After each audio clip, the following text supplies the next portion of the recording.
Right, so we're going to go through a series of videos covering the tutorial on thick-walled cylinders. It's on page 119, 6 questions. So we'll start with question 1. This simple case, it's just a thick-walled cylinder with the internal pressure of 20 meganewtons per meter squared. We have the internal diameter, which is 200 mil, same as 0.2 meters. External diameter 300 mil, which is the same as 0.3 meters. And we just need to determine the hoop stresses at the inner and outer surfaces. So we can start with basically drawing what we know on the information that we've been given. So R1, which is the internal radius, and R2, which is the external radius. So we've been given diameters. Obviously we can divide by 2 to work out the radiuses. So R1 we're given as 0.2 meters. We can divide by 2, 0.1 meter. R2 is 0.3. So that's 0.15 meters. And we've also been told there's an internal pressure, PI, of 20 meganewtons per meter squared. Apologies for the writing. So we can start off by answering the questions. Basically what we need to do is find the hoop stresses at that point and at that point. To do this we can use our equations. So sigma r for radial stress, A minus B over R squared. Similarly for hoop stress it's A plus B over R squared. So what we need to do is find the constants A and B, and when we substitute a value for R we can work out the hoop stress and the radial stress at that given radius. So obviously in the question it asks for the inner and outer surfaces. So once we get A and B we can put it into this equation, and then we substitute that R for R1 and that will give us the hoop stress at R1.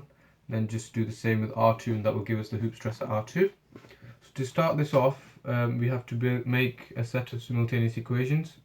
So for that we need to have some boundary conditions. So our boundary condition 1 would be when R equals R1. So when we're at the first internal radius, we can say that the radial stress equals minus PI. Now it's a compressive, so if we look at what the pressure is doing, the internal pressure is pushing against the cylinder here, so essentially compressing it. And as we're taught in the lectures, the compressive is negative and tensile is positive. So all we have to do is just say it's minus the value for PI. So we know that is minus 20 as we've been given here. Now with this information we just have to rewrite the equation for radial stress. So we can write it as minus 20 equals A minus B over, now we looked at R1, so over R1 squared basically, so that's 0.1 squared. Now this turns into our first equation.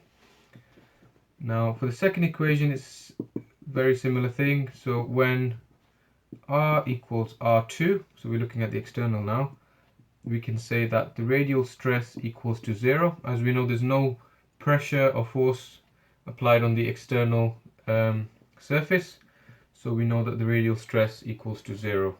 Again, like we did with up there, we just have to sub this in and write it out as that equation again. So 0 equals A minus B, obviously we're looking at external, so it's R2, which is 0.15 squared. Now that becomes our equation 2 for the set of simultaneous equations. Right, so we found our two equations as stated here. Now it's just, I prefer to have this set methodology to solve this equations, and I find it works for me every time. So I always just do 2 minus 1, regardless of what the numbers are. So I'll just go ahead with that, maybe it might help you out as well. So 0 minus minus 20, so that becomes positive 20. Obviously a minus the a goes away, then I just write out this part in full. So I do minus b over 0.15 squared minus brackets minus b over 0.1 squared. Now obviously we know that becomes a plus.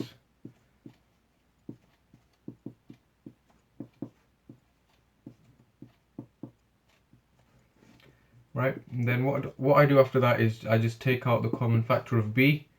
So take that out, put everything else into brackets, so it becomes minus 1 over 0.15 squared and plus 1 over 0.1 squared. Now it's just a case of rearranging, so bringing all of this onto this side to find b. So what I do is write it out like this: 20 over all of the above plus 1 over 0.1 squared.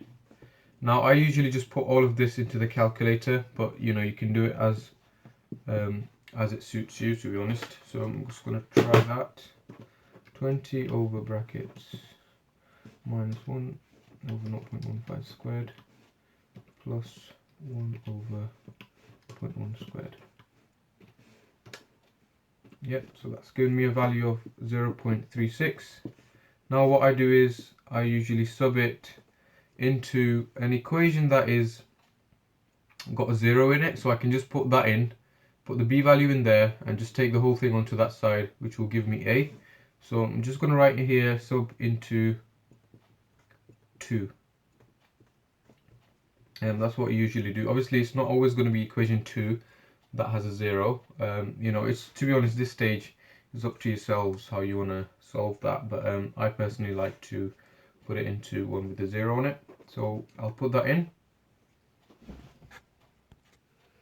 Right, so once you put b into the one of the equations, you work out that a equals 16.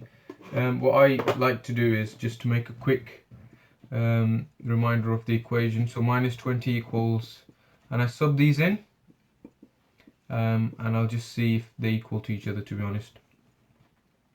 So I can put it as that here, as we saw before. So if you just sub that in, put all of this into the calculator. So if I put 16 minus 0.36 over 0.1 squared, it should give me minus 20, and it gives me minus 20, so I know that a and b are the right values. Once I work that out, I write the generic radial stress. So instead of writing a minus b over r squared, I write a, which is 16, minus b, which is 0.36 over r squared.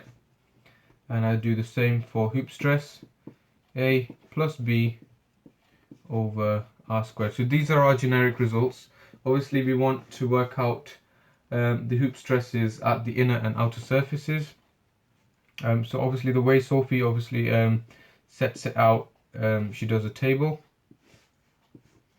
where we can get R1, R2, radial stress and hoop stress.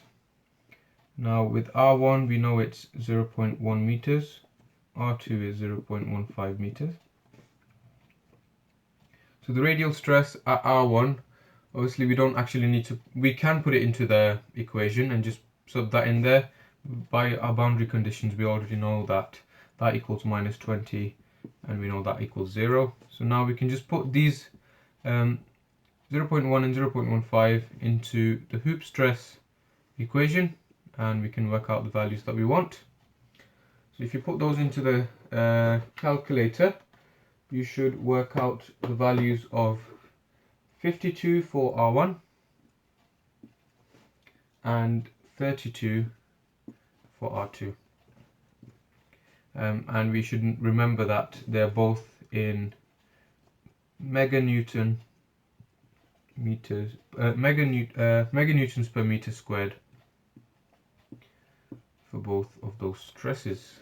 That's it really. What you can do is always good to sketch it. So we know that this is our R1, if we say this is R2, you can always make a quick rough sketch with the hoop stress. So 52, if we say that is 52 here, and obviously 32 not too far down there. we can just quickly sketch that to show how hoop stress acts in this case with the internal pressure being here. So that's it, case solved. We've got the inner 52 and the outer 32.